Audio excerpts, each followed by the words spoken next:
Dans sa lettre aux Romains, l'apôtre Paul fait une déclaration qui mérite de nous retenir. La création attend avec un ardent désir la révélation des fils de Dieu. Car la création a été soumise à la vanité, non de son gré, mais à cause de celui qui l'y a soumise.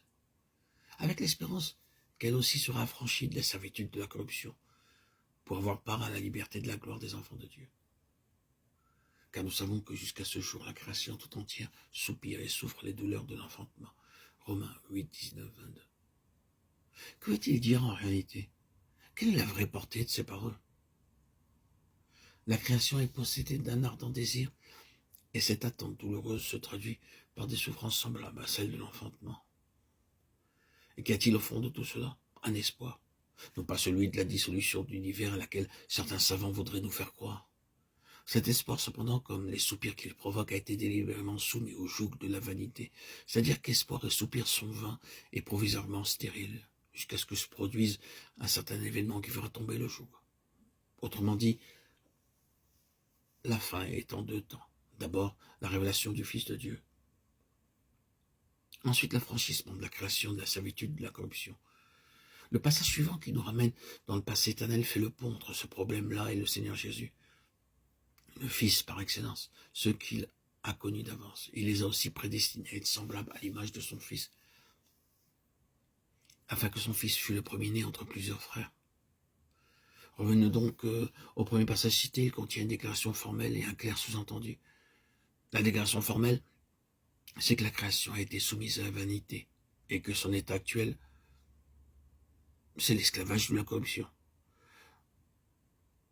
Le sous-entendu évident, c'est qu'à un moment donné, à cause de la corruption, la création tout entière a été soumise à la vanité.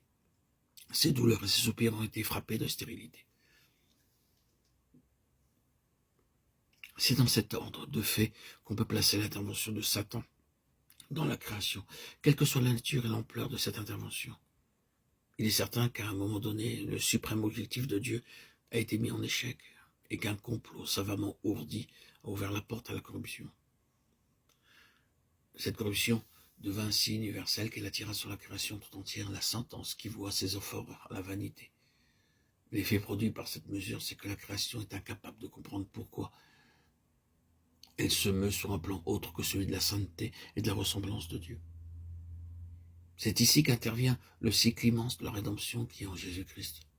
Par l'œuvre universelle accomplie sur la croix, Jésus-Christ a détruit les œuvres du diable et le diable lui-même, virtuellement, grâce à ce qu'il a pu lui opposer une vie qui, par nature, était sans péché et, partant, devait nécessairement triompher de la corruption.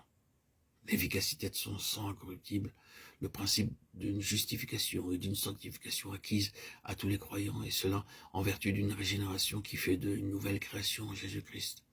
2 Corinthiens 5, 17. C'est par ce moyen seulement que la création peut être délivrée.